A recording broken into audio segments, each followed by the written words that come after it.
Welcome back.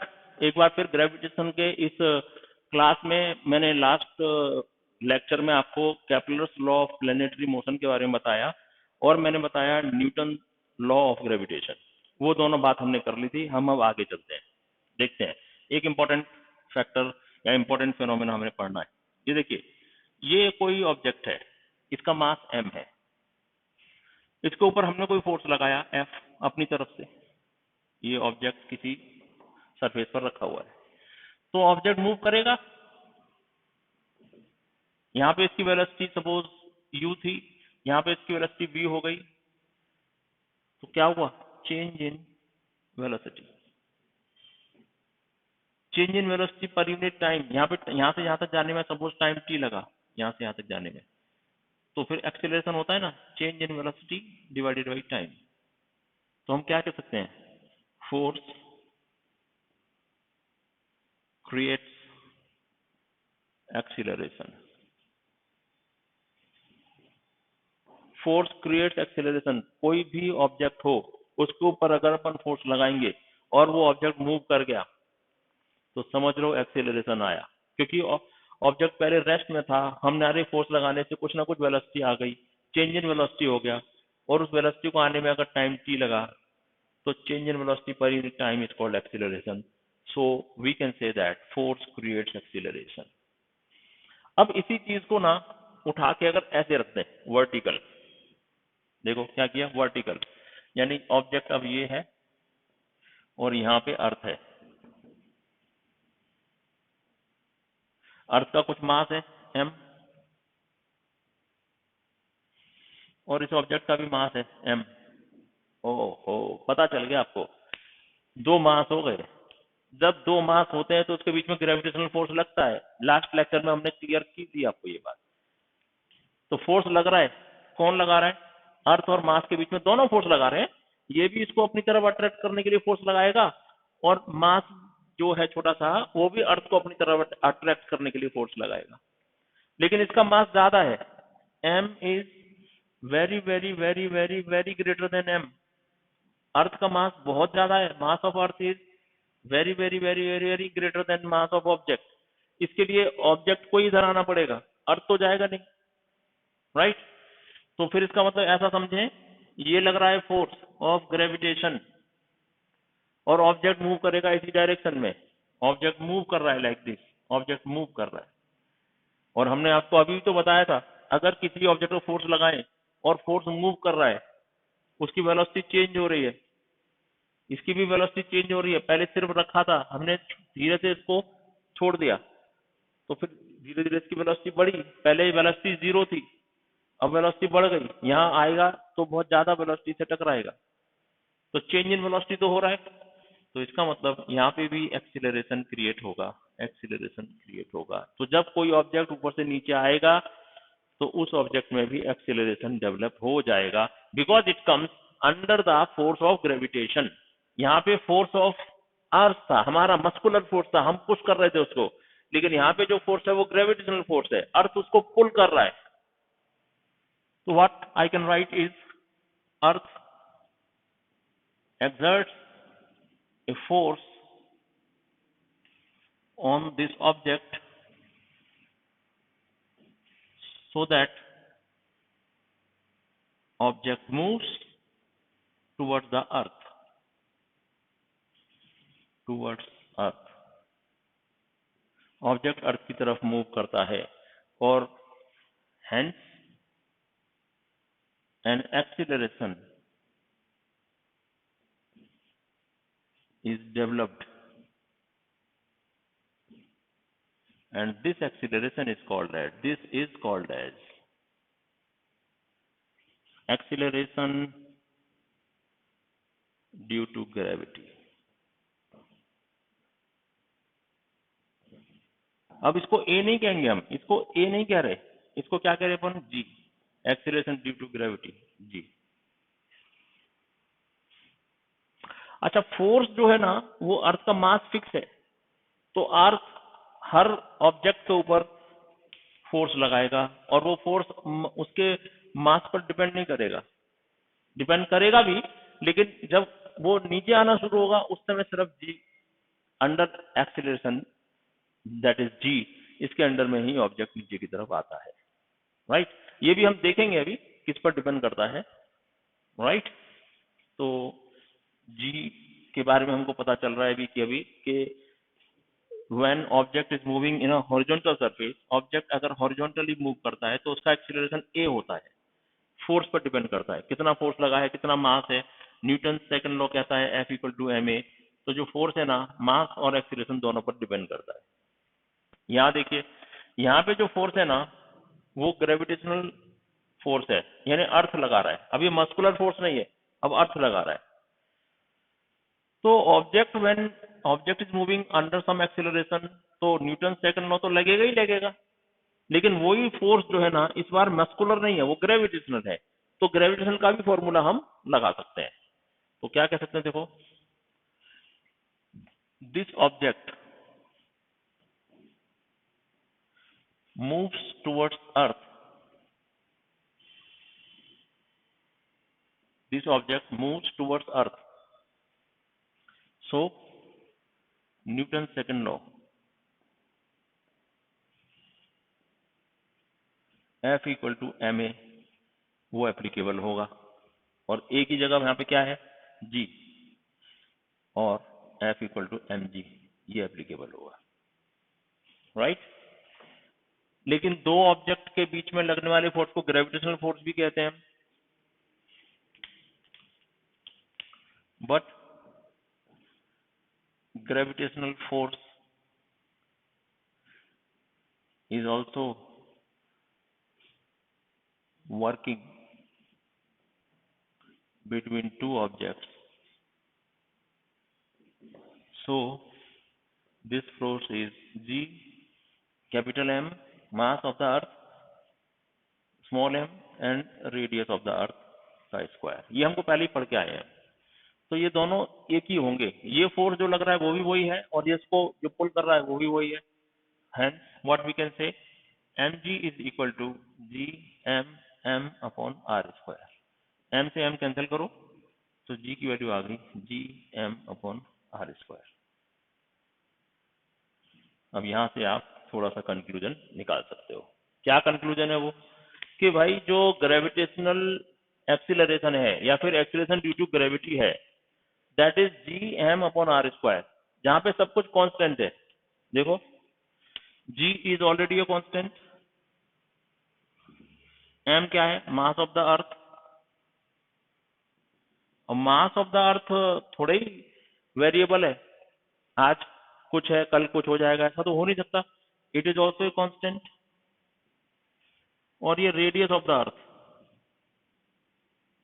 अब ये change होती है क्या ये भी कोई चेंज होने वाली चीज थोड़ी है, ये भी कांस्टेंट है। तो देखो तीनों कांस्टेंट है, इसका मतलब g is also a constant, और इसकी वैल्यू होती है 9.8 मीटर पर सेकेंड स्क्वायर अर्थ के सरफेस पर। g इक्वल टू 9.8 मीटर पर सेकेंड स्क्वायर। अगर आप इन सब की वैल्यू रख दोगे, जैसे इसकी वैल्यू पता ही है जी की 6.67 into 10⁻11, M mass of the earth का पता ही है आपको, रेडियस भी पता ही है 6400 किलोमीटर। तो ये सब अगर रख देंगे तो फिर हमको आराम से जी की वैल्यू 9.8 मीटर पर सेकेंड स्क्वायर आ जाएगी। 9.7879 भी आती है कभी कभी, राइट। तो इसके बारे में भी क्वेश्चन आ सकते हैं। और यहाँ पे सबसे इंपॉर्टेंट क्वेश्चन क्या बन रहा है, देखो सबसे इंपॉर्टेंट क्वेश्चन, कंक्लूजन पहले समझ लें। सबसे इंपॉर्टेंट कंक्लूजन क्या बन रहा है, जी इज दिस, इसका मतलब जी में मास ऑफ द ऑब्जेक्ट तो कहीं नहीं है, तो क्या लिखें हम, G does not depend upon mass of the object, right. G does not depend upon mass of the object. Mass of the object पर डिपेंड नहीं करता भाई ये जी। तो फिर क्वेश्चन क्या, कि अगर कोई ऑब्जेक्ट 10 kg का है, अगर कोई ऑब्जेक्ट 100 kg का है, और दोनों आ रहे हैं अर्थ की तरफ, ये अर्थ है, तो बताओ कौन सा ऑब्जेक्ट जल्दी आएगा। 10 kg वाला जल्दी से आके गिरेगा, अर्थ पर या 100 केजी का। और आपको पता है इन दोनों का एक्सीलरेशन सेम होने वाला है। एक्सीलरेशन सेम का मतलब क्या है, दोनों सेम टाइम में ही अर्थ पर हिट करेंगे। तो आपने जरूर याद रखना है, मास कुछ भी हो, all the objects of different masses will come in the same time on the earth. Earth के ऊपर सेम टाइम में ही आने वाले हैं। कुछ लोग समझ सकते हैं अर्थ के चारों तरफ एयर है, एयर उसको लिफ्ट करेगी, ऊपर किसी भी ऑब्जेक्ट को लिफ्ट करेगी, ऑब्वियसली करेगी, और उसको थोड़ा बहुत प्रैक्टिकली कम ज्यादा टाइम होगा भी, राइट। बट आइडियल कंडीशन में हम जब ये लॉज को फॉलो करते हैं तो ये आइडियल कंडीशन में ये माना जाता है कि नो अर्थ नो एयर प्रेजेंट। ऐसी कंडीशन क्या है यहाँ पे, नो एयर प्रेजेंट। मतलब कहीं आप ना ये क्वेश्चन को सॉल्व करते समय फिलोसफर मत बन जाना, नहीं सर एयर प्रेजेंट है फिर ये कैसे हो सकता है, और आप अपने हिसाब से वो अपने जिद से काम करना शुरू करेंगे तो फिर रॉन्ग हो जाएगा, और कुछ नहीं है। साहब स्क्रीनिंग टेस्ट दे रहे हो आप, आपके आपकी फिलोसफी नहीं चलेगी, वही चलेगा जो फिजिक्स के लॉज कहते हैं। लॉज में नो एयर प्रेजेंट है। तो इसके लिए आप अपनी मत चलाइए, जो यहाँ पे एक्सप्लेन किया जा रहा है उसी को आप अपनी तरह से करके लीजिए। ओके, तो जी की वैल्यू हो गई यहाँ पे फिक्स 9.8 मीटर पर सेकेंड स्क्वायर।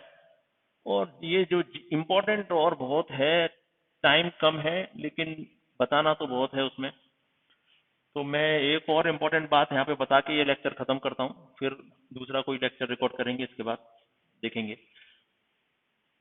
वो क्या है। देखो कि जी की वैल्यू ना चेंज हो सकती है क्या, जी की वैल्यू सब जगह फिक्स रहेगी क्या। अब देखो अर्थ ऐसा है, एक्चुअली आपने सुना है क्या, earth is not a perfect circle, perfect sphere थोड़ी है अर्थ, ये भी ओवल शेप है, ओवल शेप। तो इसका मतलब क्या हुआ, देखो ये सेंटर ऑफ द अर्थ है, ये और ये डिस्टेंस में क्या आपको कुछ डिफरेंस नजर आ रहा है, यहाँ इसको कहते हैं पोल, ये रेडियस ऑफ द अर्थ यहाँ पे आरपी, और इस पॉइंट को कहते हैं बच्चों इक्वेटर। इक्वेटर, और इक्वेटर की तरफ अगर रेडियस देखें तो वो आर ई, और यहाँ पे साफ समझ में आ रहा है आपको R E is greater than R P, ये डिस्टेंस कम है, ये डिस्टेंस ज्यादा है, राइट। तो देखते हैं जी की वैल्यू किन किन बातों पे यहाँ पे डिपेंड करती है। वो जी का फॉर्मूला क्या है, जी का फॉर्मूला क्या है, ये देखो G was equal to G M upon R square. R मतलब ये radius of the earth.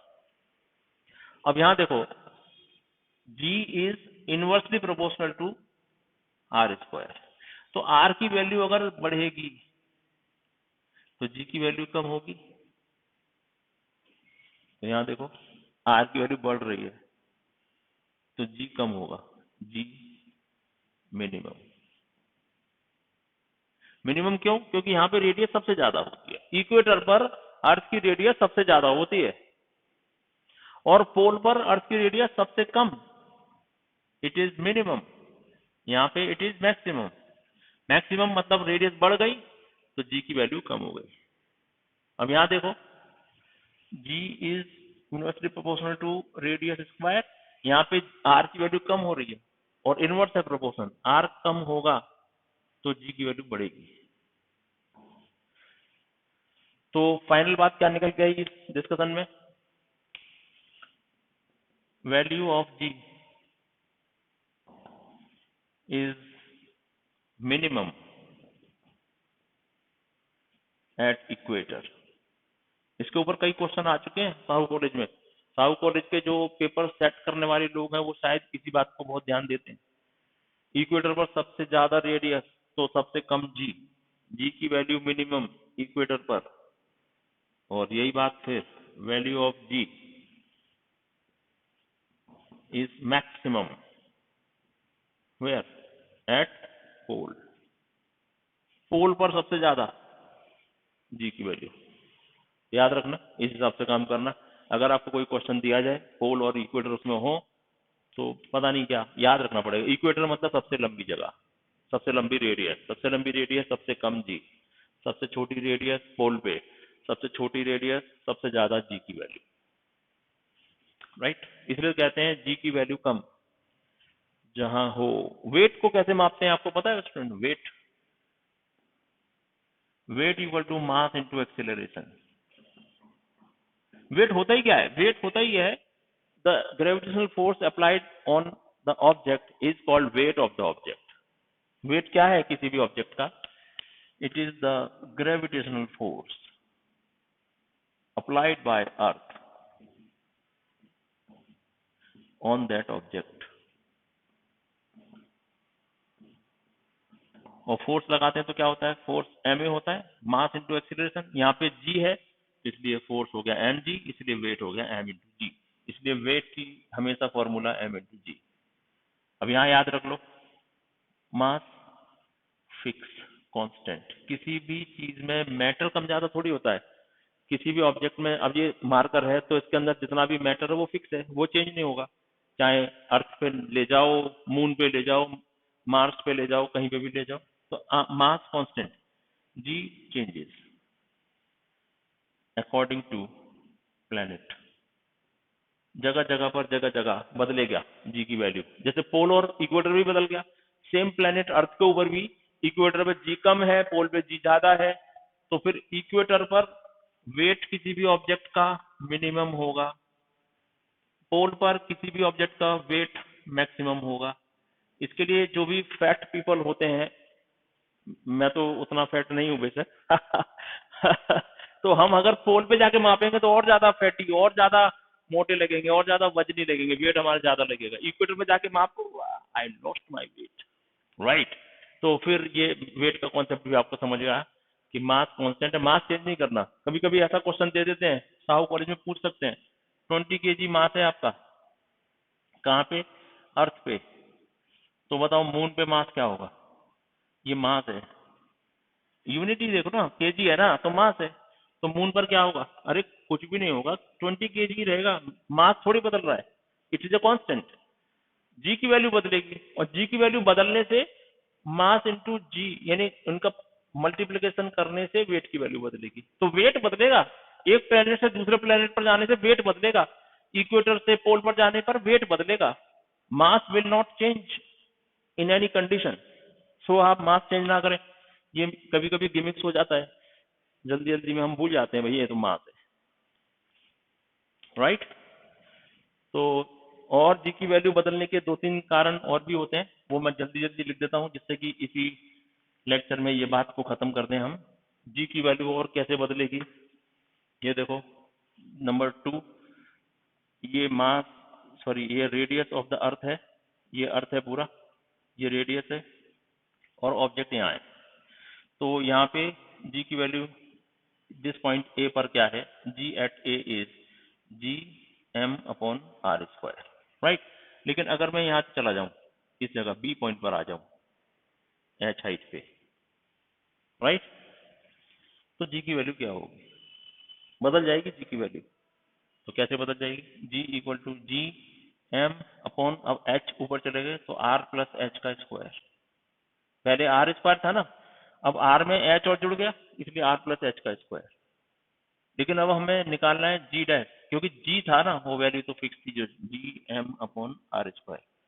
Ji dash मतलब एच हाइट ऊपर, so G dash equal to G M, यहाँ पे हम आर स्क्वायर को डिवाइड कर देते हैं, आर स्क्वायर से मल्टीप्लाई कर देते हैं, तो आर प्लस एच का स्क्वायर। देखो इसमें कोई फर्क नहीं आया, आर स्क्वायर से डिवाइड किया, आर स्क्वायर से मल्टीप्लाई, कैंसिल हुआ तो जो है सो कोई बच गया। लेकिन ये क्या है? ये है जी। तो जी डैश इज पुराना G R upon R plus H का स्क्वायर। ये याद रखना, किसी भी हाइट पर जब हम किसी ऑब्जेक्ट को लेके जाएंगे अर्थ सरफेस से हाइट पर लेके जाएंगे, तो जी डैश यानी जी की वैल्यू बदलेगी। और ऑब्वियसली आप यहाँ पे देख सकते हो, R upon R plus H is always less than 1 होगा, क्योंकि ये आर टर्म तो सिर्फ आर है, लेकिन यहाँ पे आर के साथ साथ कुछ है, हाइट जुड़ी है, तो नीचे का टर्म ज्यादा है, ऊपर का कम है, तो इसका मतलब टोटल इसका वैल्यू लेस देन 1 आएगा। इसका मतलब हाइट पर जाने से जी हमेशा कम होगा, जी डैश की वैल्यू लो आने वाली है। hence g decreases when we go away from earth. हम अर्थ से दूर जाएंगे जाएंगे जाएंगे तो जी की वैल्यू कम होती जाएगी, कम होती जाएगी। अच्छा, यहाँ पे एक और कंडीशन है। अभी आपने जी की वैल्यू ये पढ़ ली एच हाइट पे।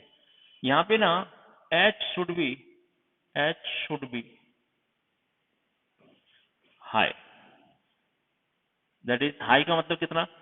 500 किलोमीटर, 1000 किलोमीटर, ऐसे होना चाहिए। ऐसा नहीं होना चाहिए 10 किलोमीटर दूर चले गए, अर्थ से सिर्फ 10 किलोमीटर दूर चले गए, बताओ जी की वैल्यू कितनी बदली? तब कोई बदल नहीं होगा। इसके लिए बहुत कम वैल्यू से जब बदले तो आप छोटा फॉर्मूला लगाना है।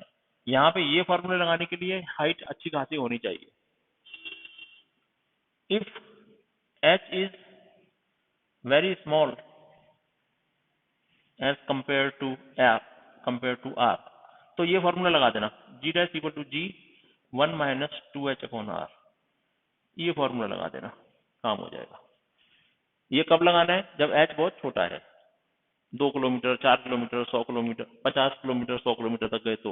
लेकिन 500 1000 गए तो ये फॉर्मूला लगेगा, थोड़ा मोड़ा कहीं गए तो ये फॉर्मूला लगेगा, राइट। और एक और लास्ट बात इसमें जो मुझे इस लेक्चर के लिए बतानी है वो ये है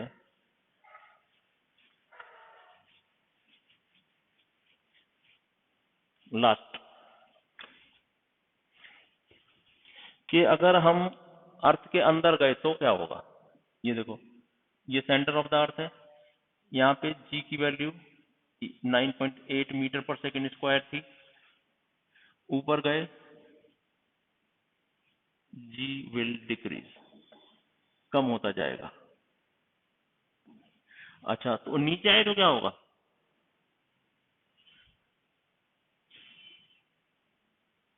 नीचे आए तो क्या होगा? कुछ बच्चे सोचेंगे भाई ऊपर जाने पे डिक्रीज हो रहा है तो नीचे आने पर इंक्रीज होगा, लेकिन है नहीं ऐसा। आई एम सॉरी टू से, है नहीं।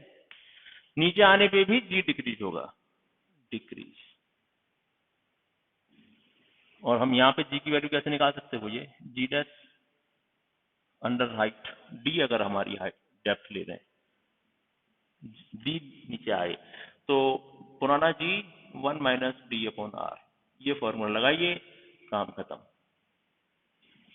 अब देखो सेंटर पर क्या होगा, इसका मतलब सेंटर पर आ गए, इसका मतलब ये पूरी डी हो गई, मतलब डी इक्वल टू आर हो गया, है ना। यही तो आर थी, रेडियस ऑफ द अर्थ यही तो थी, उतना ही नीचे आ गए तो डी इक्वल टू आर हो गया। तो क्या आ गया? G dash will be equal to G 1 minus R upon R, क्योंकि डी की वैल्यू आर के बराबर है, कैंसिल कर दिए तो होगा जी 1 माइनस 1, आर से कैंसिल हुआ तो 1 बचा, तो 1 minus 1 is 0, G into 0, so G dash is 0 at centre of the earth. Centre पर जी की वैल्यू 0 होती है, यहाँ पे सी पर जी इज 0।